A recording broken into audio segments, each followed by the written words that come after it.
Hi all, this is Skate and welcome to my very German themed subscriber replay video. Now when I'm making a subscriber replay video, I like to try and group 2 or more replays together, either via medium tanks or tier or nation. In this circumstance, I was looking at a Jadgtiger 8.8 replay, and as I was looking at that one, in came to my inbox this replay, which is of a Leopard PTA. So I thought, hey, let's just go with the German ones, because this was a very interesting replay. Now this replay was sent by, well, to me it looks like Dr. Timo Ball from R2G. Or it could be Der Timo Ball. I don't know. So it's Timo from now on. Do you know what? If I keep butchering people's usernames, they're just not going to send me replays anymore. Now, I will do some serious commentary on this replay in a moment. At the moment, he is in the process of trying to do some spotting, which is exactly what he should be doing in the Leopard PTA. And that was a cracking shot. But, as this is a German-themed video, the Jadgtiger replay next is actually played by a player by the name of Wonderful. And it's just so German. Or my German stereotyped mind goes that way anyway, so to any of my German friends, I do apologise in advance. However, I previously made a video featuring the German tanker, which is a voice I took from a different game, and I made lots of snippets of his voice so I could use it in a replay. So we will attempt some serious commentary on this, and then I am not doing the commentary on the next one, somebody else is. I apologise in advance, I really do, but I just had to do it. So, on to Timo's Leo replay. As it stands, his enemy team have 2 Type 61s in a platoon, a T69 and a T54, so logic would dictate that they should come this way. However, they haven't. So he has been doing a bit of sniping, and has landed some fantastic shots on that J-Panther 2 over the other side of the map, which he now took out. Now he is going to go help his friendly Type 61 with the enemy IS-8. IS-8 has taken out his Type 61, but it does mean he is going to get the reload and take him out. Now, the Leo is best when it's not getting shot at and relocating using that long-range epically accurate gun. Now, as I say that, he just took 2 consecutive shots, one after another, from 2 unspotted targets. I'm going to assume that is the 2 enemy Type 61s in a platoon who did shoot him. Now you'll notice he's looking left as well, because that's where the enemy E75 was last spotted. Now the Type 61 and the T69 over there have been lit up, but we can assume there is an enemy Type 61 somewhere around there unspotted as well, so he needs to be careful here. Sadly, he has already lost 4 team players. The enemy team have lost 3, all of which have been taken out by him and his platoon buddy in the M103. But obviously if they want to win this, they have a lot of catching up to do. So he notices the enemy E75 is it an E75? No, I'm sorry, it's an AMX 5100. Anyway, the AMX, sorry about that. The AMX was on the flank by himself by here, however he's come over to try and find him, and he has gone. So as a result, he is going to push up this way. Now he is using binos on this, so if he sits still for just a few seconds, he will pop his binos up, and hopefully he'll be able to spot anything which is over there. Before he gets the opportunity to, though, he is already spotted by somebody else. Now, he checks his other way, and there is the AMX 5100. He gets 1 shot in, and his M103 platoon buddy gets 1 shot in from the rear as well, and finishes him off. Now the enemy team have 3 left, and it's only him and his platoon buddy, and they are getting shot at from various different angles. But the only thing lit up at the moment is that T69. As I say that though, there is one of the Type 61s, and there's the other Type 61. So he is going to get a shot on him. It does sadly bounce off that front plate though. But you'll notice they are completely ignoring the Leo at the moment. What they are doing is focusing down that M103, and they are taking him out very quickly. Obviously due to the focus fire. So you got 1 Type 61 going around the M103 over there, while the other one's shooting from long range. And then the T69 joins in the club and takes the M103 out. So it is him alone versus 2 Type 61s and a T69. I've also got a comment here that Timo is by far the luckiest Leopard PTA driver I have ever seen, and you'll see why now. So he gets a shot in, the return shot misses. And he's backing up down the hill to get away from him, assuming he is going to relocate around this hill, and obviously he needs to keep moving now, and the reason he needs to keep moving is because they're just going to flank him otherwise. Now, as he comes around here, there is the Type 61, puts a nice shot straight into him, but he does get one in return into him. Which means it's a case of whoever's going to load first here, which is going to be the Leopard PTA. As the Leopard PTA does win that reload contest, he gets shot in the side by the other Type 61. Or was it the Types? No, it's the T69. So the T69 is now on a reload, and the Type 61 is coming up instead. If the enemy Type 61 waited at this point in time, he'd be able to wait for the T69 on the reload, and they could charge together. Now, the Leo already has just had a bounce off his turret, so we got lucky there.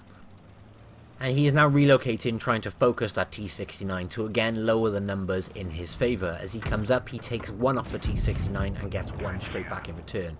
But he is very, very low on health right now. They could ram him and kill him. So the Leo is guaranteed a one shot, and the Type 61 is, well, if the Leo has a nice high damage roll, he could finish him off. Is it worth the Type 61 taking a gamble on whether he gets a high damage roll to finish him or not? May not be worth the risk. He shoots though, he does miss the shot. Type 61 knows he is shot, so he's trying to run around to finish him off. Rushes his shot, and no! He bounced it!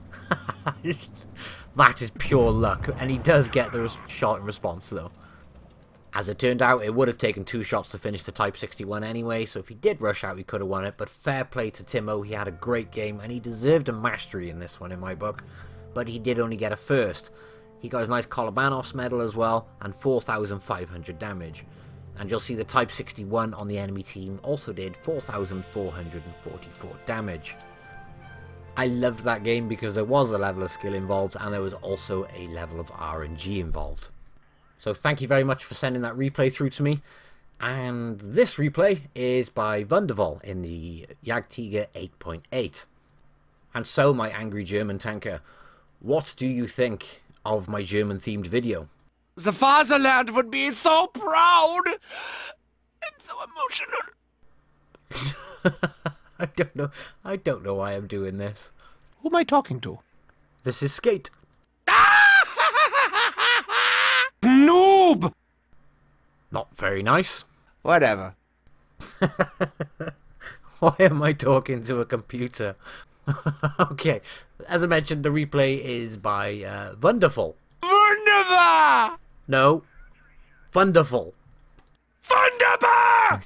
I still don't know why I'm doing this.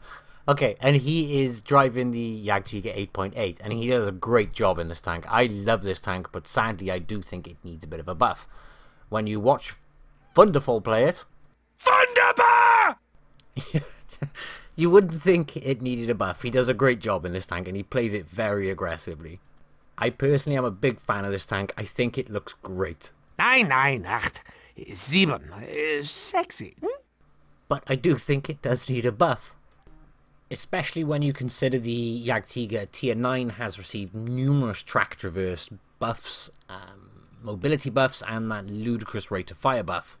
That tank is fantastic as well. It is beautiful! But onto the replay. Wonderful has been flanked. So he is literally right in the centre and got enemy tanks on both sides of him. Must you always be the centre of attention? Did Daddy not love you enough? That's it. I'm done. I'm sorry. Okay. He does get a decent shot into this Type... I'd still try it. He does get a decent shot into that Type 62.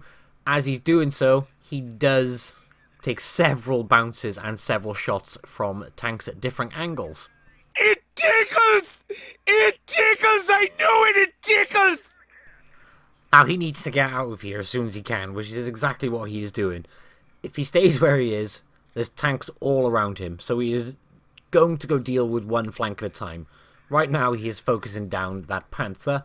Once he's dealt with the Panther, I'm assuming he's going to deal with whatever comes up closest to him next. Squish, squish, squish! Now, the rate of fire on this thing is fantastic. He took him out very, very quickly. And this poor AFK T20 is just being pulled apart. Und stopping power here!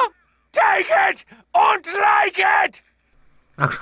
Some people would say you shouldn't take out the AFKs like this. I think it's a perfect idea, and it's the right thing to do, because now he only has one flank to deal with. Although, where did that Centurion go? Where did he go? I don't know, do you? No, I don't know. Okay, we don't know where the Centurion's gone. He's obviously ran off. But by dealing with the AFK, he can't just come back, because if he reconnects, then, well, he's got two tanks. He's got tanks on both his flanks again. But now he is going quite aggressively to deal with both of the IS-3 and the IS-6 by here. He does take out the IS-3 very, very quickly. More! Give me more! Okay, a little less. And although he's doing a great job angling against this IS-6, he did take a return shot off him then. Although aiming for that cheek by there I think was the worst thing to do in such close range circumstance, I personally would recommend just going for the hatches on top of the tank.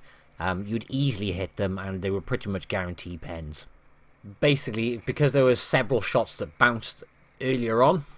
1, 2, 1, 2, 3! Too many to count! It would have mean he was dealt with a little bit quicker. But there is the Centurion. I'm coming for you! And it is now a case of everybody running towards the last tank and trying to finish him and deal with him very, very quickly. Now he is waiting and trying to aim for track shots, however, he sadly didn't get them, which you can see he was aiming for them. If he did get them, he could have tracked him in position and dealt with him very, very quickly. Instead, the Centurion is trying to run away. And there is a T6 Dracula on his team saying camp. I have absolutely no idea why he's recommending the team to camp. It's just odd. Oh, someone pinched my nipple. Just like that was, but I had to include it. Again, look at the rate of fire on this thing. It's fantastic. Where I say I think this thing needs a buff is quite simply just its mobility, because there is absolutely no issue with the gun. But that is the end of the game. Happy, happy times! You know, I really think this whole war thing could have been worked out over a nice little schnapps. That was a great game with 3,709 damage, 4 kills, and a very healthy 71,000 net profits. I thank you very much for sending that replay through to me, and the previous one. I am so sorry about that replay. It had to be done. It just had to be done once. Plus somebody put the words, I challenge, and as a result I accepted.